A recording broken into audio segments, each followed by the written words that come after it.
Hi friends, my name is Chaitanya Patka and welcome back to my YouTube channel. The news that tennis fans all over the world were dreading finally came yesterday. That the Swiss maestro, the greatest of all time in many people's opinion, and the man who transformed the sport of tennis with his style, elegance, grace, and passion. Mr. Roger Federer has called it quits from competitive tennis at the age of 41. He will play the Lever Cup, which will be his last ATP tournament. And a flurry of emotions have been visible on social media. Various personalities paying their tributes.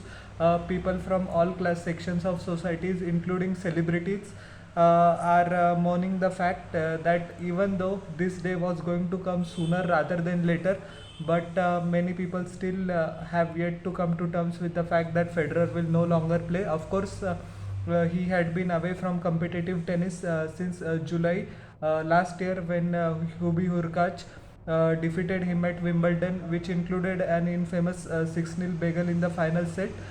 He said at the Parade of Champions in this year's Wimbledon that he hoped to return for one more time, but it wasn't meant to be. He released a very emotional statement on Twitter, video on Twitter as well, that his knees couldn't take it. 41 years of age and more than 1,500 matches, and after 24 years, he has decided to call his quits and listen to his body. Absolutely understandable decision. And Roger, I would say that you had a great career, one of the most historic sports personality in history. Not you have just transformed tennis completely. Because of you, tennis is what it is today. And although the GOAT debate can range on, many different people have different opinions. Many people will view that from the most number of Grand Slam. Now Djokovic has 21, Nadal has 22, and Roger has 20. But I think the transformational impact what Roger has had on tennis couldn't be measured in just number of Grand Slams.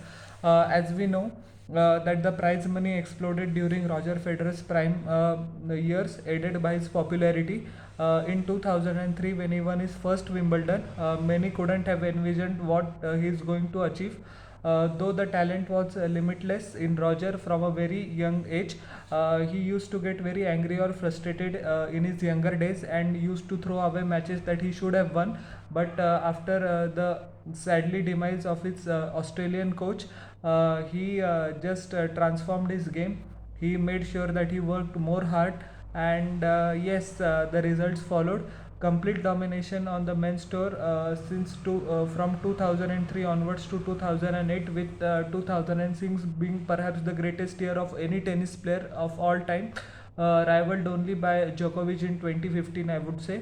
But such was the dominance of Federer that he held the world number one rankings for 237 consecutive weeks. He was the oldest world number one after he won the ABN AMRO tennis tournament in Rotterdam in 2018. Also, his record was recently surpassed by Novak Djokovic of being the world number one for most consecutive weeks, that is 310. Federer had a career record of 1,251 victories to 275 losses, which includes a winning percentage of exactly 82%, 103 titles, second in the Open era behind the great Jimmy Connors, and won the Australian Open in 04, 06, 07, 2010, 2017, 2018. Completed his career Grand Slam in Wimbledon in 2009. Won Wimbledon consecutively for 5 consecutive years, 2003, 2004, 2005, 6, 7. Lost an epic and many tennis experts consider the greatest match of all time, the 2008 Wimbledon final to Rafael Nadal. He won the next year against his very dear friend and compatriot for a long time, Andy Roddick, in 2009. Also Wimbledon title in 2012, and won in his resurgent years in 2017 and 2018. The 2017 title went to Federer, and he consecutively won the US Open 5 times between 2004 and 2008. Ironically, he remains the last player to defend his US Open title, because he lost to Juan Martin Del Potro in 2009 final in 5 sets. After that, no player has been able to defend his US Open title. He won the tour finals in 2003 and 2004 in Houston, in 06 and 07 in Shanghai. The World Tour finals were known as Tennis Masters Cup finals then, and Shanghai used to host the event in 2010 and 2011 in O2 Arena in London. Olympic silver medal in 2012. Andy Murray defeated him and avenged his 2012 Wimbledon defeat just weeks back. On that particular day, he also had a creditable doubles record, 131 victories with 92 losses, include the 2008 Olympic gold medal with Stan Wawrinka, a Davis Cup winner in 2014. It was one of his long cherished dreams that he finally accomplished it in that year.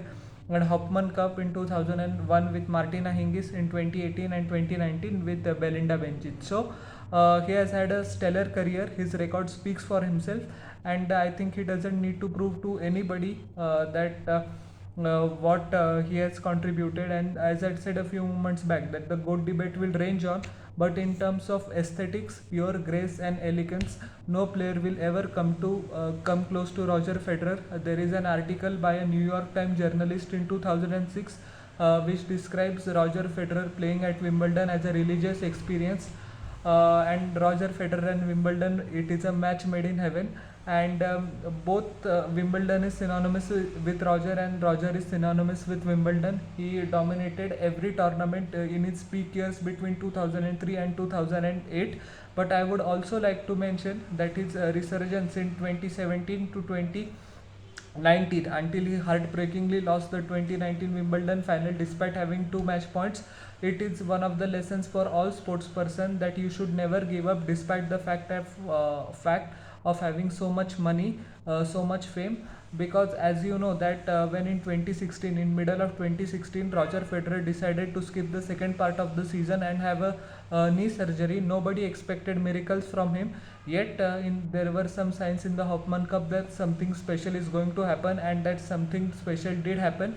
In 2017, where he won the Australian Open. He also completed the Sunshine Double, Indian Wells and Miami, and also winning the Wimbledon in the same year. So it proves that you should have the hunger, determination and passion. He also went on to win the 2018 Wimbledon Australian Open as well, I beg your pardon. And in 2019, as I had mentioned a few seconds back, one of the most heartbreaking loss for any player in tennis history. That loss still rankles him. But he, as he had said, that the big three, he along with Djokovic and Nadal, are where they are today in that position because of these three among themselves. They have fought it out for the biggest Grand Slam titles, Masters 1000 titles, as well as World Tour finals. So and it was quite evident that he didn't mention both their names, Nadal and Djokovic, in his retirement speech. He considered, I think, the rivals from the start of his career as well. If you imagine that his career started in 1998, so his was the generation when he was a teenager. He was playing against Yevgeny Kafelnikov, Gustavo Kuerten, Andre Agassi, Pete Sampras. When he came into his prime, there were David Nalbandian, Marat Safin, and Andy Roddick, one of his famous rivals. And after that, in 2010s, early 2010s, he still managed to be in the top 3 of the world, despite the fact that Djokovic already started dominating Wimbledon and the hard courts, and French Open being the usual fiefdom of Rafael Nadal. So he has particularly changed his game to stay relevant. And if you observe, between 2003 and 2009-10, the courts were very fast, and after that the courts have been slowed due to the demands of television rights, because everyone prefers longer rallies. So the courts have been slowed down. Imagine if the courts hadn't been slowed down, Roger Federer still would have won 2 to 3 more Grand Slam titles between 2012 and 2017. But that is besides the point. That doesn't take away anything from his legacy.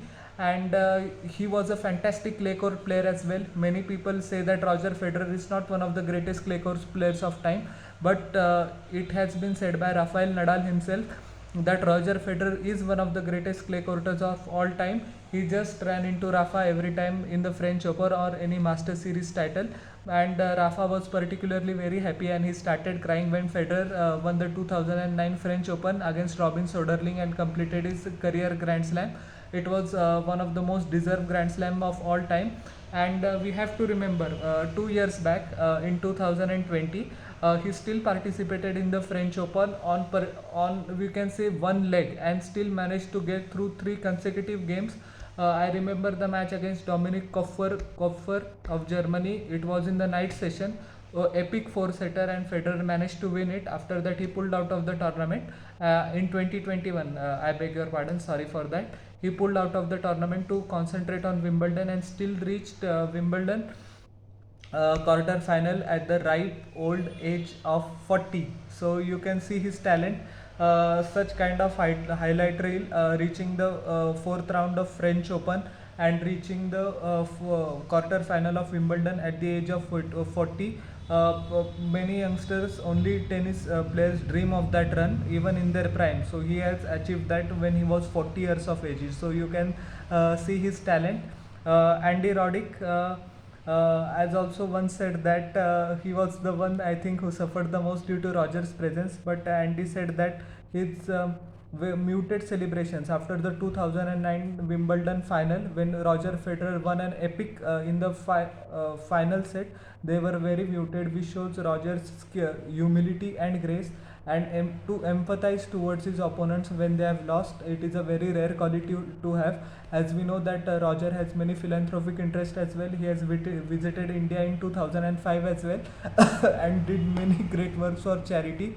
His match for Africa with Rafael Nadal and other tennis players constantly uses millions of euros to support charitable causes in South Africa, and he particularly focuses on education, which will uplift Africa. So a great human being.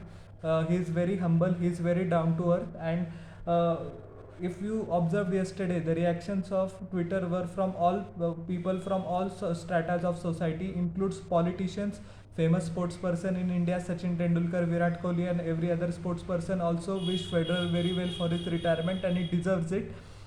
Gilles Simon once said that despite Djokovic having 36 Grand Slams, people still will love Federer, and I think it's true, because Roger Federer is tennis and tennis is Roger Federer. So wishing you a very happy retirement, Roger. Tennis is what it is today, it is just because of you, and you will forever be the greatest tennis player of all time. So how did you like my tribute to Roger Federer? Please tell in the comment section below, and don't forget to like, share and subscribe to my YouTube channel and press the bell icon for further notifications. We'll meet in the next video. Till then everyone, bye, and a humble request once again, please subscribe.